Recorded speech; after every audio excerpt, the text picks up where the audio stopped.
Hello, this is John Burroughs again, and I'm going to continue with my autobiography, 7 Years to Life.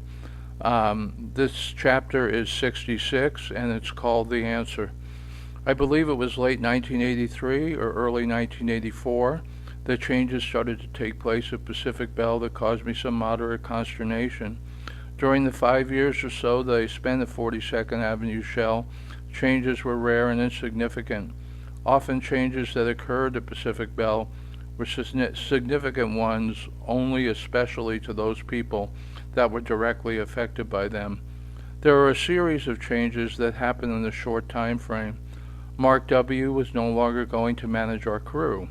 He was being reassigned to the control center in San Jose, and that definitely impacted his commute.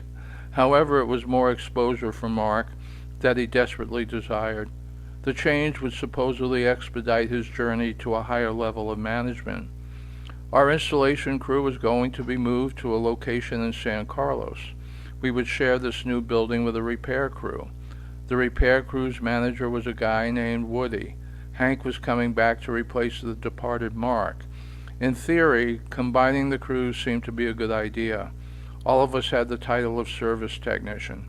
Depending on the installation workload and the repair workload, there were times when the installation load was light and the repair load was heavy, and the installers would be given a repair load instead of an installation load. On other days, it was exactly the opposite. It created some tension because some of the guys preferred to do installation work only, while others preferred to do repair work only. When two technicians wanted to do the same type of work, and there was not enough for two people, then, like any other union shop, fair or not, the person with the most seniority got his wish. The combination of the two crews worked out fine. In fact, I began to enjoy repair work over installation work. The only downside was that all of us could not eat breakfast at the same place each morning. It would have become much too obvious, so we ended up splitting into groups based on restaurant preferences. It was not long before another change took place. This one surprised all of us. Woody and Hank would be leaving, and the two crews would be under the supervision of one manager. His name was John P. It only took me a week to figure out that this guy was one of the biggest dicks of all time. It was rare that I disliked anybody, but in this case I loathed the guy. He was a snake in the grass, and there was one or two times in my capacity as a chief steward that I had to challenge him on some things that he was trying to implement that I was sure violated the union contract. He was one of those guys that thought he could make sweeping changes and make a name for himself. It is not important what changes he wanted to make. What mattered is he not only violated the contract, they were ignorant and illogical.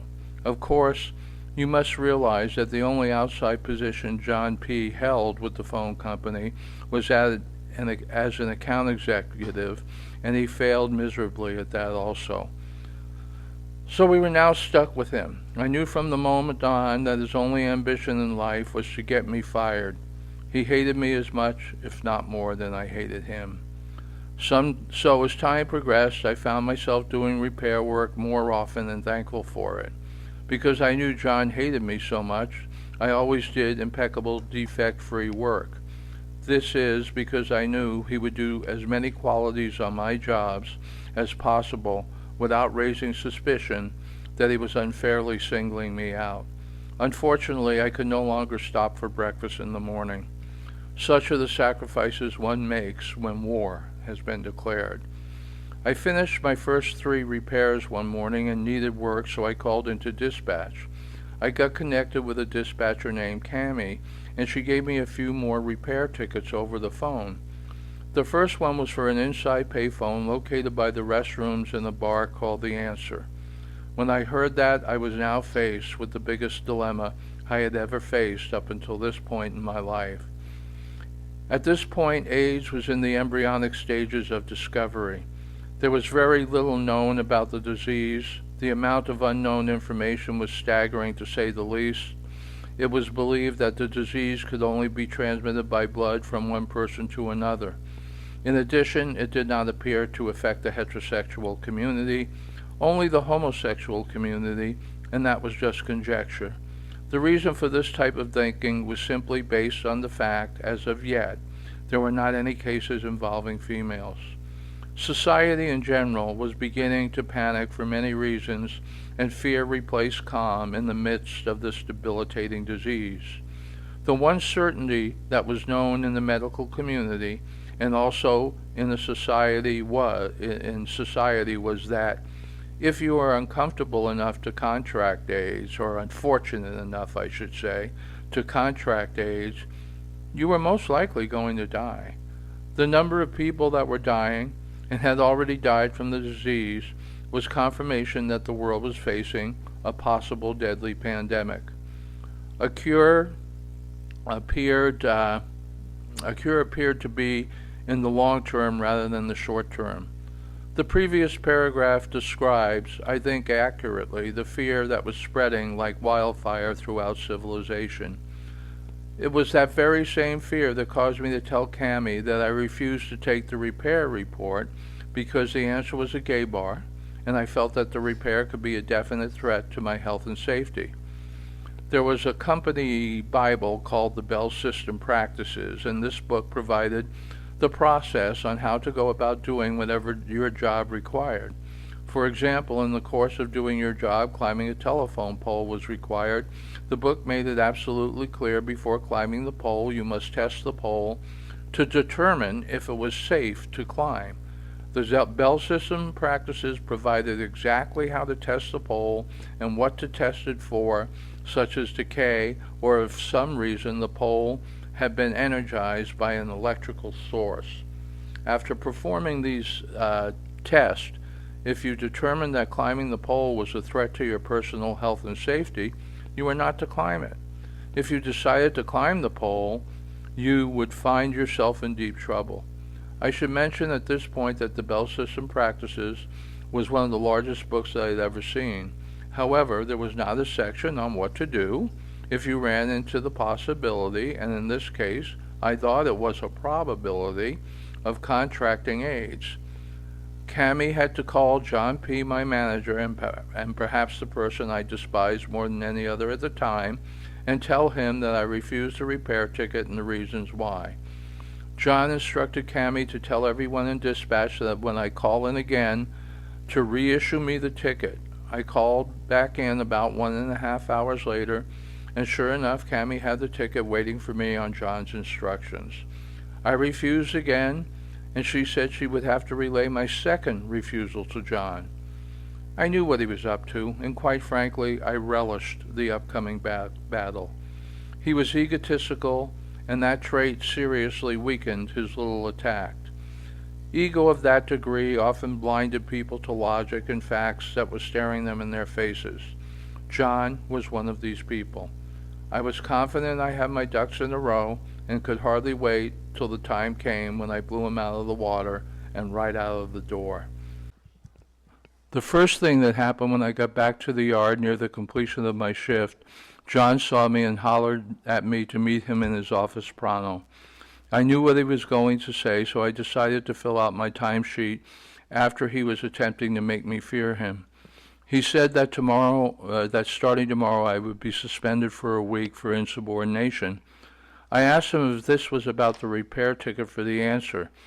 He said to me as loud as he possibly could, in order for any incoming crew to hear, "You're damn right. You refused to take the ticket the first time, and I gave you another chance by instructing dispatch to reissue the ticket to you on my direct orders. That is insubordination, and that is an offense that carries suspension up to and including dismissal. You disobeyed my direct order, and I am suspending you tomorrow, and I am going to look into dismissal." I asked him if he knew why I refused to do what he ordered.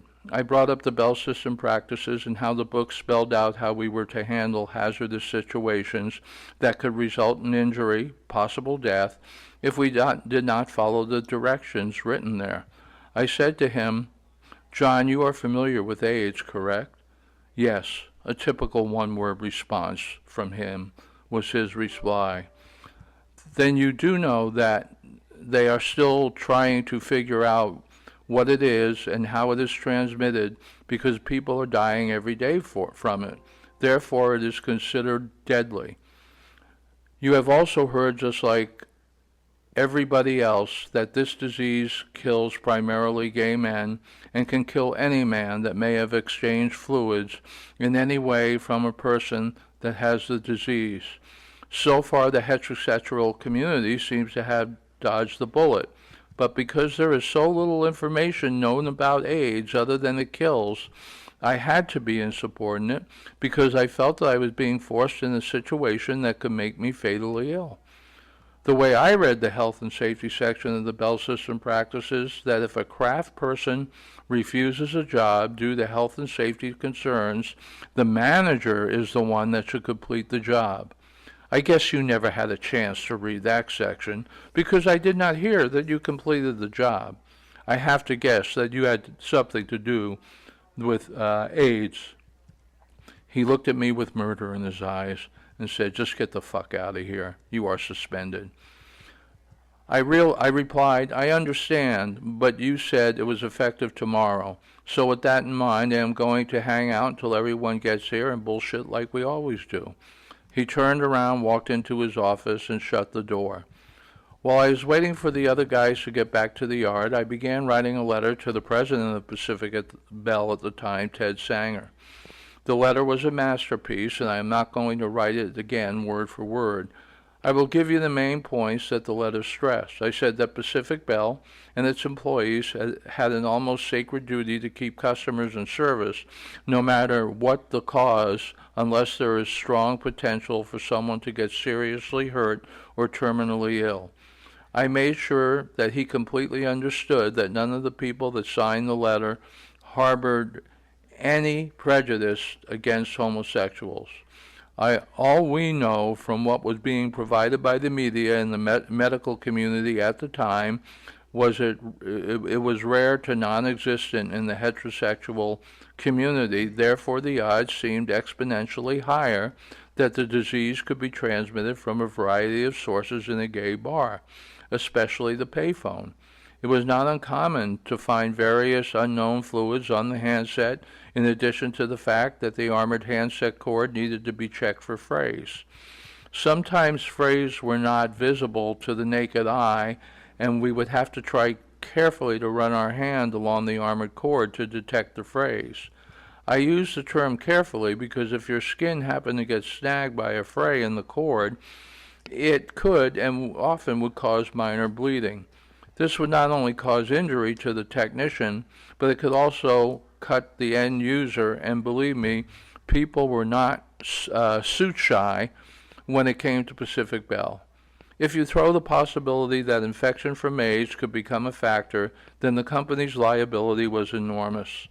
The number of suits brought against the company were mind-boggling, and I went on to explain that we're not trying to duck our responsibilities as service technicians, and that any of us would be ready and willing to repair the phone in question if there were some specific instructions in the Bell System practices on how to deal with the safety dilemma.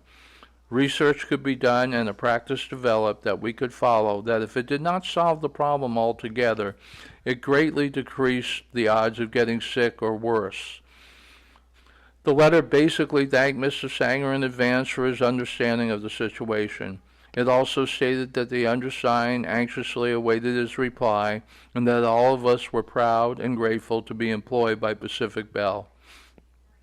It was not more than 2 days later that on Friday morning of that week, Jim F., Vice President Operations Public Communications, Al S., second-level district manager who directly reported to Jim F., and my dear friend and my first-level operations field manager, John P., were going to be there in order to conduct a meeting on how about the now infamous letter to Ted Sanger and some practices and instructions that after arduous research were going to be revealed and that we would be expected to follow.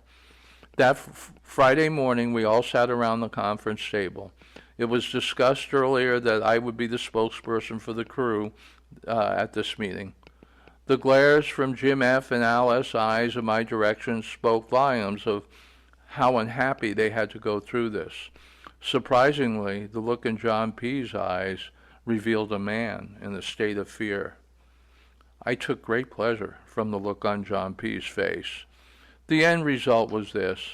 Going forward, it was necessary to enter places such as gay bars, transient hotels, hospital wards, where the AIDS threat was probably more prevalent. We were going to be issued additional equipment that would definitely provide a much higher degree of safety for those situations. We were issued cans of spray disinfectant, a surgical mask, and surgical latex gloves to complete the ensemble.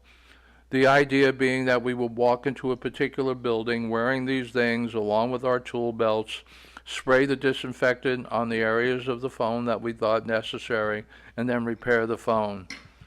The crew looked at me to see if I was going to say anything. This is exactly what I said. Considering the little medical information we have to go on, I think we can accept this on one condition. As new discoveries are made about this plight, any necessary changes will be immediately incorporated into the Bell system practice. I also have a question. Did the phone at the answer ever get repaired? John P. said that it had not. I wanted to know that because I knew whom it was being saved for. I looked at John P. and sarcastically said, "That's funny. I was always under the impression when the job was being refused by the entire crew, it was the supervisor's responsibility to repair it. I guess the whole thing is serious, and I'm sure you felt it may have been too risky for you." It was a cruel thing to say, but John P. was one of perhaps 5 assholes that I truly disrespected and disliked in my life. Sure enough, my repair load was waiting for me at the meeting, and lo and behold, there was the ticket for the answer. I went outside, supplied my truck, and drove out to the answer. I stopped outside of the bar, hopped out of my van, put on my tool belt, surgical mask, and gloves, grabbed my trusty can of disinfectant, and strode into the bar. The guy behind the bar I presumed was gay, but he was also one of the biggest and scariest guys I had ever seen. Honestly, he was cut like Lou Ferrigno. His laser stare at me stared at me and said in an intimidating voice that equaled his foreboding physical experience, "What in the fuck do you want?" You have to picture me looking at this guy with a surgical mask and gloves on, with a can of spray disinfectant in my right hand, and with my left hand I pulled my surgical mask slightly away from my face and meekly said, "I'm here to fix the payphone." He came around the end of the bar while saying, "Get your puny ass out of my bar, you idiot." He didn't have to say it twice. I called dispatch and closed the ticket with refuse access by customer. I was gone. Come to think about it, 3 days later, John P. was gone. Irony, sometimes you just have to love it.